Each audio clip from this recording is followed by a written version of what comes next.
What's up, everybody, man? It's your boy Big Play Slate. After every Eagles game this season, I'm going to take y'all behind the scenes and let y'all know what happened. Give y'all every detail, let y'all in the mind of an NFL Pro DB, man. I love y'all. Y'all love me. Please subscribe.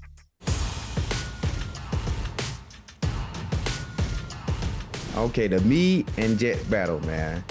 Jay Jets, one of the best receivers in the game. I know y'all looking forward to, of course, I had an amazing game against him last year. This game, I had just a good game. Not too good. Last year was here. This year's like right here. I can tell you for sure that he had this game circled. Like, he had it circled. Because Brody was locked in. You know what I'm saying? Locked in, wasn't talking as much. I tried to talk to him one time. I said, hey, man, he ran a great route. He ain't say nothing. Last year, I told him that. He said something. He said, man, appreciate that. But at that time, I already had a pick. And you know what I'm saying? So I was already kind of like having a good game. This game was out early. He ran a great route on me. I said, good route. He ain't say nothing. He got right back to the huddle. I said, oh, yeah. He locked in. So great battle, man. I made some plays this year, man. That's why he's one of the best, because he can make a lot of plays. But could have had me a pick again, went through my hands, and he caught it. It was on a dead route.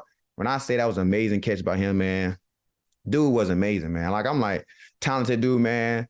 Talking about running across the field, I got to give him the most up respect. I only seen one other receiver do what he does. This man do not come out the game.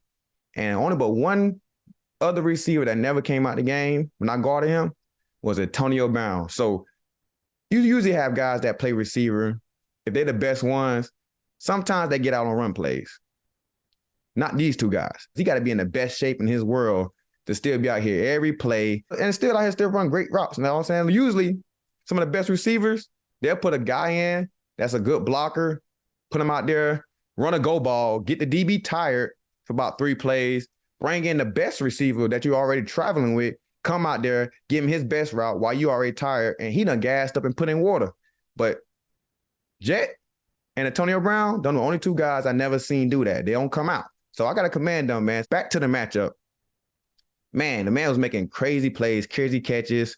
I'm talking about very much contested. Every catch he called against me was very much contested. Like, I'm talking about hand on the ball, he catch it, secure it, gets on the ground, we get back up, at it again. So they got him going earlier this time. You know, first time I played him last year, I made the first play.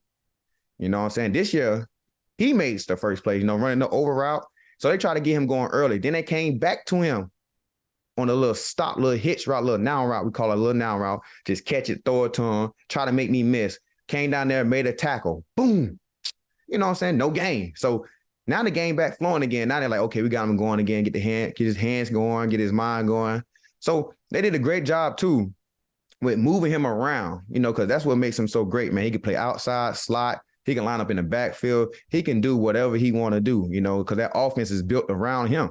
So, yeah, if he go to the left, I got to go to the left. He go to the right, I got to go to the right. So wherever he lines up at, I got to line up. You know, if he go to the bathroom, I got to go to the bathroom with him. The only spot I can't line up at is when he at running back, because I don't know how to play linebacker. So they moved him around a good bit, had an emotion in here and emotion in there. So they had a great game plan going on, man. Of course, the defense was playing lights out while turning the ball over.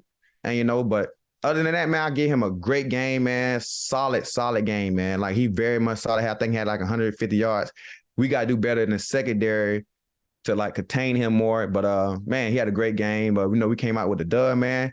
I'm looking forward to another challenge. You know, if we ever see each other later on in the year, salute to him, man. I could hope he continue to have a crazy, crazy year, man, because I really do want this guy to break some records. Him and Tyreek go break some records this year. I don't know who it's going to be, but them boys go break some records now. And you know what? I really don't want them to break them records because it's my boy Calvin Johnson. Not to be selfish, but I do want these guys to go crazy. But I'm a big Calvin Johnson fan. I played with him 4 years, man. That's a great brother of mine. I do not want nobody to break his record, but them guys are very much talented enough to do it. If they do, I got to always salute them, though, because they the one of the best in the business. And fans, I told y'all, I got you. I promise y'all I'll go answer some questions from the comments, man. So here they go. First question is, how many slaves it would take to block a Jalen Carter? It gonna take 100 slaves to block a Jalen Carter. Cause like I said, I done seen them break sleds. I can't break a sled. It gonna take probably 100 of me to break a sled. But I say roughly, to be honest, four or five slays. I'm only a $190. So I ain't that heavy, but we'll get them blocked though with 4 of us. Question 2, my favorite interception of my career. Come on now, if y'all know any interception I got, I picked off one of the GOATs. And of course he's my favorite, Tom Brady. You know what I'm saying? I got to pick against him, man. And when I was in Detroit, man, one of my favorite picks of all time. I couldn't believe it. I couldn't imagine it. Like, I wanted to get Peyton Manning. I didn't get him. Then I get Tom. So I got one of the 2 GOATs for sure. Question number 3. This might be one of my favorite questions of the day. What it was like meeting the Mamba. You know what I'm saying? The Mamba. As y'all see back here, y'all see me and my dog. Hey.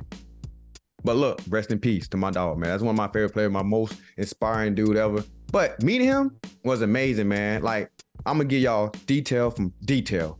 So, playing in Detroit, playing around, you know, I said I'm going to the Lakers game. They got me set up. One of my coaches, they surprised us. Hey, they got a surprise for you at the Lakers game. I'm like, I might get to meet Kobe for the first time. So I'm like, good. So I sat in the back, waiting by the buses. I'm trying to tell you, they must have either they warned him or he just know football. Like, he came around the corner, walked past everybody and was like, what's up, Slay? What up, big play? I'm like, I'm a little starstruck. I'm talking about starstruck. Like, I was stuck like that. So I'm just sitting here saying, like, oh my goodness. Shook his hand. You know, I dang near wanted to hug him, but I ain't want to go too far. But I shook his hand, man. We talked for a little bit, gave me a little just saying he loved my game and all that, man. I had my jersey there. Nobody can touch it. I'm talking about nobody can touch it. It's in my game room at my other house, in a plaque. Nobody can touch it. Anybody touch it, we fighting. Like, we're really fighting. I don't care who it is. Kids, besides my daughter, me and her, we gonna love it together. But anybody else touch it, we are fighting. Like, that's my life over there. But man, one of the greatest moments of my life, besides my kids. But man, look here. Like, that's big time. You know what I'm saying? The black mom, the mom. But that's one of my best moments, man, of my life, man. I appreciate the questions y'all asked, man. We're gonna continue to keep this going. Y'all make sure y'all tune in next week.